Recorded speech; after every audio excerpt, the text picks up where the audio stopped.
Correct അവർക്ക് മറുപടി കൊടുക്കേണ്ടത് അവർ പറയുന്ന ബിദഅത്തുൽ ഹസനാണല്ലോ.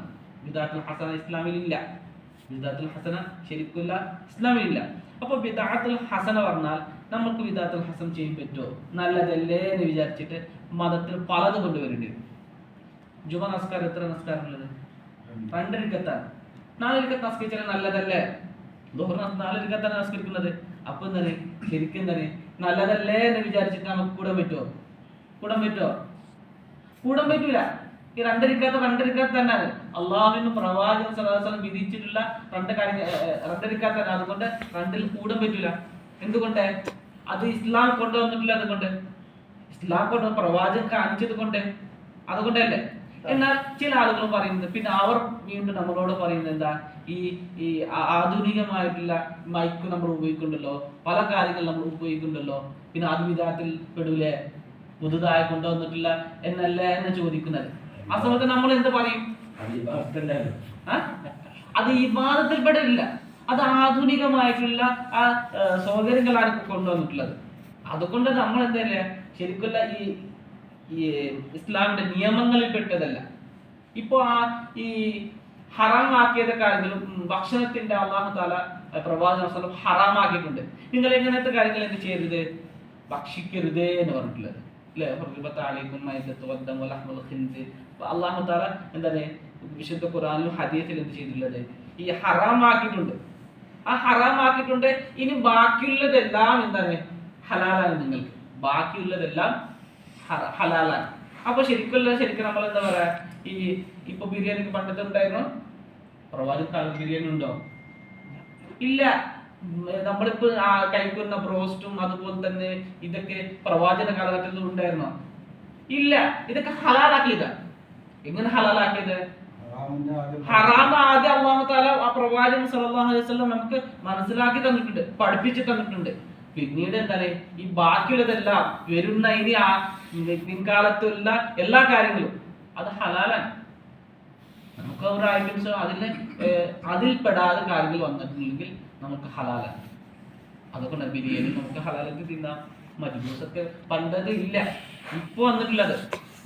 അങ്ങനെ ആണെങ്കിൽ നമുക്ക് ഫോൺ ഉപയോഗിക്കാൻ പറ്റില്ല, മറ്റു ഉപയോഗിക്കണം, ഒന്നും നമ്മുടെ ജീവിതത്തിൽ ഉപയോഗിക്കാൻ പറ്റില്ല. ബാക്കിയുള്ളതെല്ലാം ഹറാമാക്കിയ കാര്യങ്ങൾ കഴിഞ്ഞിട്ടുണ്ട്.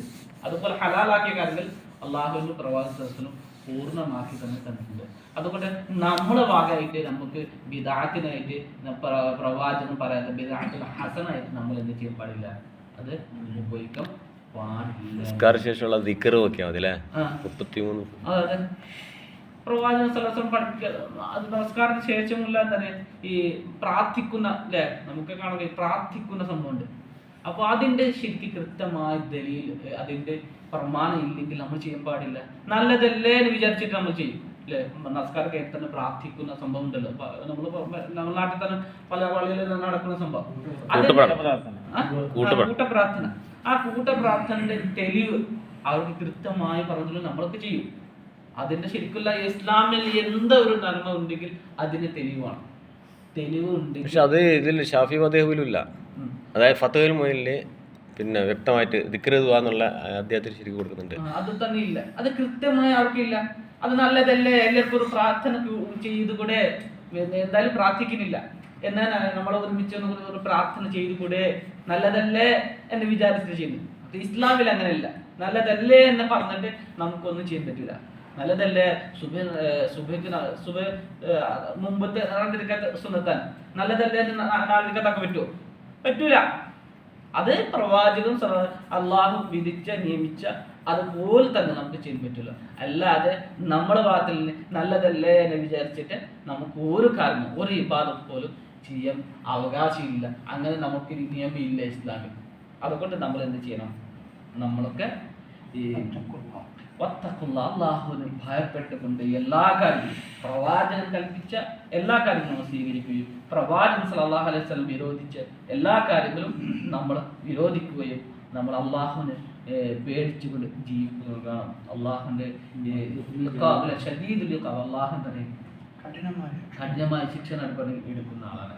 അതുകൊണ്ട് നമ്മൾ ഓരോ കർമ്മത്തിലും നമ്മൾ ചെയ്യുന്ന ഓരോ ചെറുതോ വലുതുമായ പ്രവർത്തനങ്ങളും ഇബാദത്തുകളും സൂക്ഷിച്ച് നമ്മൾ ചെയ്യണം. അതുകൊണ്ട് അല്ലാഹു തആല പല സ്ഥലത്ത് പറയുന്നത് നിങ്ങൾ ചിന്തിക്കണട്ടോ എന്നാണ് അല്ലാഹു തആല പല സ്ഥലത്ത് പറയുന്നത്. അതുകൊണ്ടാണ് നമ്മൾ എല്ലാ കാര്യവും നമ്മൾ ചെയ്യുന്ന ചെറുതും വലുതുമായ ഇബാദത്തുകളിൽ നമ്മൾ സൂക്ഷിക്കേണ്ടത് ശരിക്ക് നല്ലതല്ലേ എന്ന് വിചാരിച്ചിട്ട് നമ്മൾ ചെയ്യാൻ പാടില്ല.